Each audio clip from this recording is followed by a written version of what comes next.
First thing in the morning, you want to open up the rotator muscles, so big circling of the shoulders, and start to breathe the long, smooth Ujjayi breath, ocean-like breath.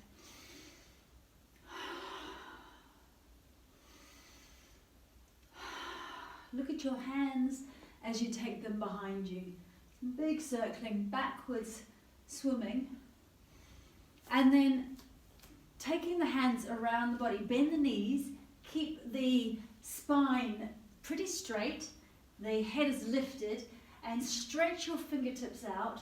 So as you swirl around, all the nerves that feed into the spine get stimulated. So it's great, waking up the central nervous system.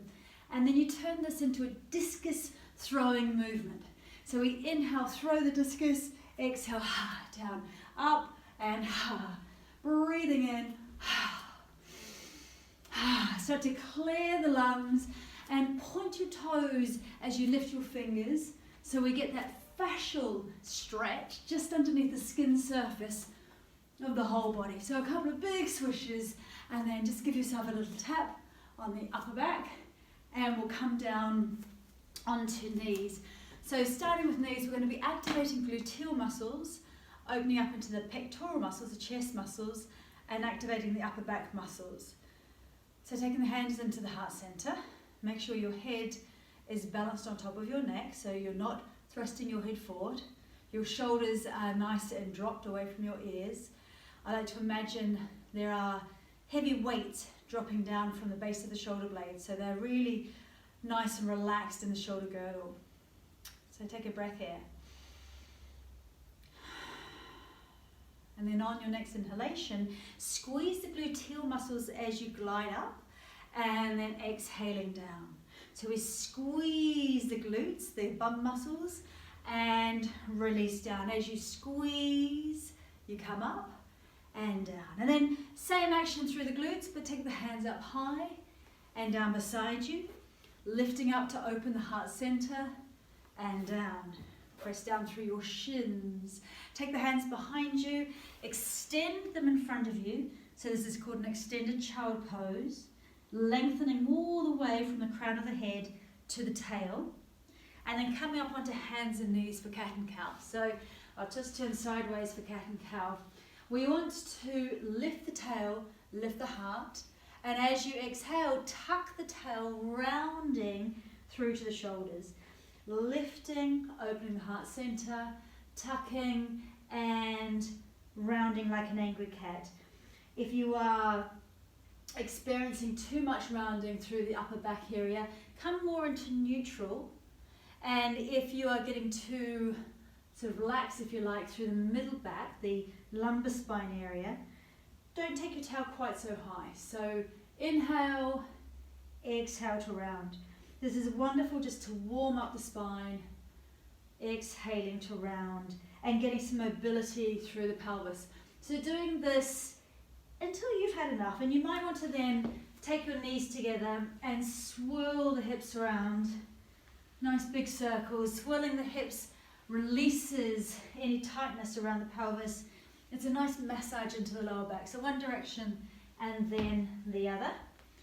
Beautiful. And then we're going to come up and take one foot in front and the other foot behind. You're kneeling so that your knee is directly underneath your pelvis. Take the hands behind you to open the heart center, pulling the hands away from your pelvis. Inch your front toes forward and then draw your pelvis forward to come into a lunge, lifting up through the heart center. So we're taking a deep breath in to take the rib cage up away from the pelvis. And then as you exhale, a tiny bit deeper into the lunge. This is the opposite of sitting, opening up into the hip flexors and then opening up into the chest. Wonderful. Coming back, so either downward facing dog, tucking your toes, and then drawing your tail back and up to lengthen the spine, dropping the heels down one at a time. So a downward facing dog, we want to make sure the shoulders come right away from the ears, and it's more about straightening the back than about getting the hamstrings lengthened and taking the heels down. So this part is very secondary, legs straightening is secondary to lengthening the spine. If you're not doing downward facing dog, stretch the spine out in an extended child pose, like so. Lengthening the lower back.